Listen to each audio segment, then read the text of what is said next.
My name is Arjan Paas and I work for Mission Aviation Fellowship, MEF, as a pilot in Liberia, West Africa. Almost daily I fly a small plane into the bush or the wilderness of Liberia to bring hope, love and help to the people in need. At times I find myself also in the wilderness, not literally but more spiritually, walking away from God. Sometimes it happens because life is busy with work and family, and the time spent with God and His Word and in prayer is being compromised. Sometimes it's because I let sin enter my life, and it's more almost on purpose. Sins of anger, pride, jealousy, gossip, lust, all these kind of sin enter my life at some point and bring me out in the wilderness away from God. Sometimes it's just a thing that happens in my life, like sickness, that just comes and I feel sorry for myself and don't bring that to Jesus. The wilderness is not a fun place to be. It's usually a bit of a dark place. I don't enjoy life generally then. I'm not very happy, quite irritable, moody, and not so very friendly and very impatient with the people around me. So it's not just affecting me, but also the people around me. The strange thing is though that although it's not a great place to be, it's very hard or almost impossible to get out of it on my own, to go back to God. It seems that I rather want to stay in the wilderness than to admit that I am wrong or in the wrong place and go back. And that is when compassion comes in.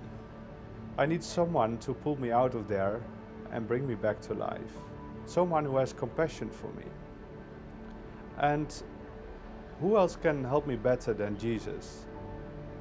Some verses in the Bible are very special to me. The verses from Hebrews 4:14 till 16. And I think they're very applicable in this case. Let me read them to you. Therefore, since we have a great high priest who has ascended into heaven, Jesus, the Son of God, let us hold firmly to the faith we profess. For we do not have a high priest who is unable to empathize with our weaknesses, but we have one who has been tempted in every way, just as we are, yet he did not sin.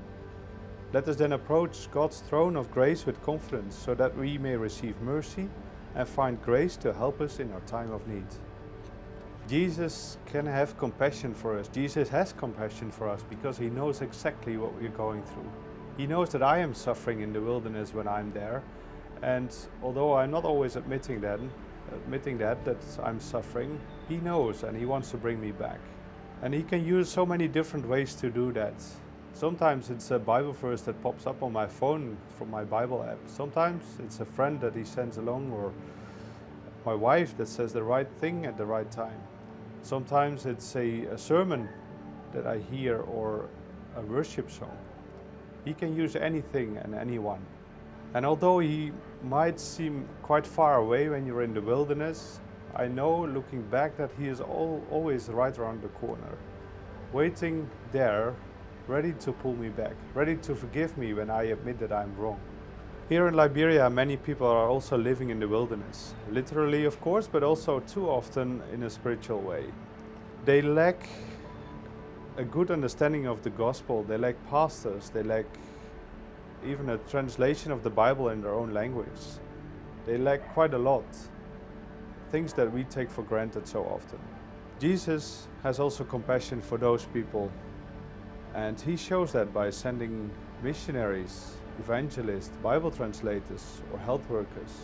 He is using MEF in Liberia to make that happen, to send these people out there. You might feel you are in the wilderness right now as well. The reasons why you're there might be quite different from my reasons, from my story.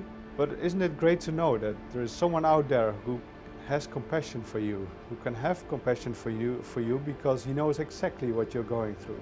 We can approach God in confidence because of what Jesus did for us on the cross.